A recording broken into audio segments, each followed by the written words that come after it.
Hurricane Milton has made landfall in Florida, where residents are in the midst of assessing the severity of the damage. Milton arrived Wednesday night near the Sarasota County Siesta Keys area, coming in as a Category 3 hurricane. So far, at least 14 people have died as a result of Milton, which includes 6 people from a retirement village. More than 2.5 million homes and businesses are without power across Florida, but it has been confirmed that the hurricane was not as destructive as experts had been bracing for. Now, Hurricane Milton arrived only a week and a half or so after Hurricane Helene ravaged around 6 states in the US, killing hundreds of people and displacing many more. Local and state officials, as well as the Biden administration, had been vocal in telling residents in Florida to evacuate immediately. However, many decided to stay in their homes, risking their lives. Let's go through some of the most viral videos and stories taking place across Florida. This video on X went viral, posted by Eric Trump, Donald Trump's second oldest son, who wrote that the Trump family were housing some very important responders. Honoured to have 275 incredible linemen from Florida Power and Light at Trump Doral as they get ready to respond to the aftermath of Hurricane Milton. You are amazing, and the Trump family and entire state of Florida appreciates you. Enjoy the rooms, they are the best in Florida. Be safe. The former president, who as we know resides in Palm Beach, sent a message out to his fellow Florida residents. Hello, Florida. This is President Donald J. Trump. Melania and I are praying for you as you face the aftermath of Hurricane Milton. We are deeply saddened by the devastation being reported, and it sounds like it's as bad as it gets. And we feel so sorry for you, and we want God to be with you, and we know God is with you. Our hearts go out to each and every one of you.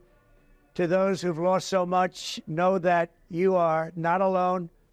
We've seen you stand tall against storms before, and you will stand tall now. And hopefully on January 20th, you're going to have somebody that's really going to help you and help you like never before, because help is on the way. Together, we will rebuild, we will recover, and we will come back stronger, bigger, better than ever before. Please keep your faith, hold strong, and look out for one another, because the sun will shine again over the beautiful Florida that we love so much. I live there also. We love it so much. CNN anchor Anderson Cooper went viral this week when he was reporting in the thick of the storm, only to be hit by debris. And the water now is really starting to pour over. If you look at the graph, whoa. Okay. Another reporter was live on air in Tampa when a jogger ran past as the hurricane made landfall. It's pushing the water, and there's a jogger, actually. Look at this. Wow. The Florida man right there for you, Blake, jogging in the hurricane.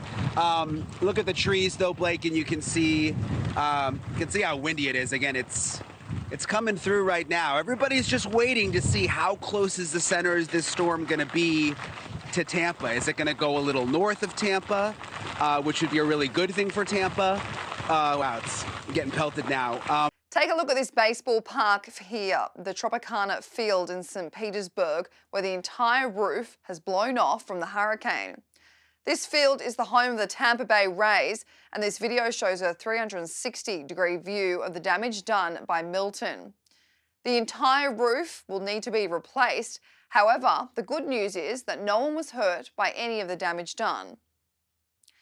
Florida Governor DeSantis has been busy the last few weeks guiding his state through the 2 hurricanes that have ravaged homes, businesses, and caused many deaths, at least 20 from Hurricane Helene and now at least 14 from Milton. But when one reporter tried to question Governor DeSantis over whether the hurricanes are linked to global warming, the Republican hit back with some detailed facts. It's not due to global warming. Tornadoes? Yeah, the increase in tornadoes. I think you could go back and find tornadoes for all of human history for sure. And especially, Florida, how does this storm rate in kind of the history of storms? I think it hit with a barometric pressure of, what was it, about 950 millibars when it hit? Which I think if you go back to 1851, there's probably been 27 hurricanes that have had lower so the lower the barometric pressure, the stronger it is. I think there have been about 27 hurricanes that have had lower barometric pressure on landfall than Milton did, and of those, 17 occurred, I think, prior to 1960. And the most powerful hurricane on record since the 1850s in the state of Florida occurred in the 1930s, the Labor Day hurricane. Barometric pressure on that was 892 millibars. It totally wiped out the Keys. We've never seen anything like it, and that remains head and shoulders above any powerful hurricane that we've ever had in the state of Florida. The most deadly hurricane we've ever had was in 1928. The Okeechobee hurricane killed over 4,000 people. Fortunately, we aren't going to have anything close to that on this hurricane. But even ones like Ian, where you had, wasn't even close to that. So, I just think people should put this in perspective. They try to take different things that happen with tropical weather and act like it's something. There's nothing new under the sun. This is something that the state has dealt with for its entire history, and it's something that we'll continue to deal with. I think what's changed is we've got 23 million people. A storm that hits is likely to hit more people and property than it would have 100 years ago, and so the potential for that damage has grown. But what's also changed is our ability to do the prevention, to pre-stage the assets. I mean, we never did the pre-staging of power assets until I became governor. Now people expect that, but that wasn't what was done in the past. That's why people would be out with power for 3 weeks when we'd have hurricanes. We thought that that's not good. Now we have to pay to get these guys to come in, but my view is the quicker you get everyone hooked up, the better off the economy is going to be anyway. So why don't we just do that? Having the different search and rescue, having a state guard, all these different things are just bringing different tools to the fight, and it allows us to respond more effectively. So if we had the tools that we had in 1928 to fight an Ian or to fight some of these, you would have had higher death tolls. There's no question about that. And then again. Speaking of history, sir, how many storms formed as rapidly as they have between Helene and Milton? Oh, I mean, I think most people remember 2004, right? Where we had seemed like you had them every other week in 2004. Then there's also time period, we had from 2006 to 16, we had no hurricanes at all in Florida. There's also been times where we had a lot. The 1940s, we were getting hit a lot. Now more recently, we've had a spate of more. So that's just kind of the nature of it. But this really does. It has a lot of similarities to 2004 in terms of the season. There has been some nice moments of animals being saved as Hurricane Milton made landfall. These two clips, for instance, have made the rounds online of both a dog and a cat separately being rescued. Philadelphia 1313, 1065 signal forward.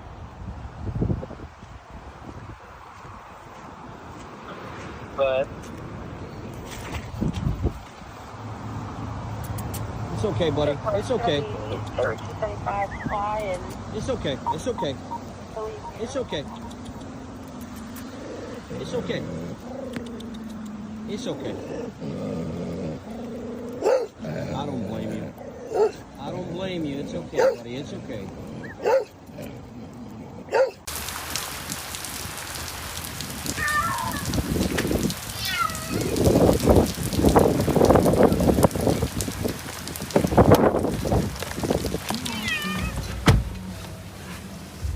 my God. That's okay. Oh, buddy. One Florida resident gained fame this week when he refused to evacuate his boat in Tampa Bay ahead of Hurricane Milton about to hit the area. Here he is, Lieutenant Dan, insisting God will protect him from the storm. I'm not going anywhere because the safest place to be is on a boat in a flood. Okay, we learned that with Noah. Everybody that stayed on land drowned. Noah and the animals lived. So I'm fine. Do you have any animals? No, I wish I did. Okay. I could use 2 females. I'm good. Are you okay? Everybody's worried about you. Who's worried about you? It's all over TikTok. everybody, across the country. I'm gonna go live in a minute. Are you going to be okay? I'm gonna be fine. I don't think people realize you're so close down. I mean, you could just get off if something bad happened. You know what I mean? but he seemed to be alive and well after making it through the storm on his boat. Lieutenant Dan! Lieutenant Dan! Are you okay? Are you okay? Are you sure? I think you made it through the worst of it. Yeah. The water's all receded here. Take a look at some of the houses that have been inundated by sand once the storm was over. In Venice Beach, Florida, homes are practically under the sand.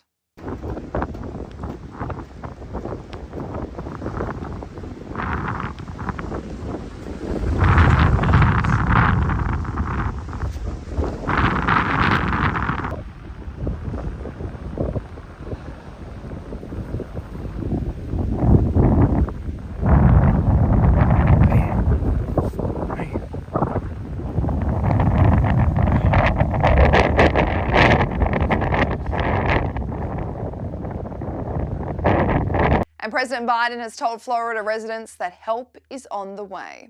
Help is on the way. This United States of America, we leave no one behind. And I want to give a special thanks to all those first responders, all those people, volunteers from other states who came to help, who risking their lives and risked their lives in this process. So thank you, but please listen to your local officials.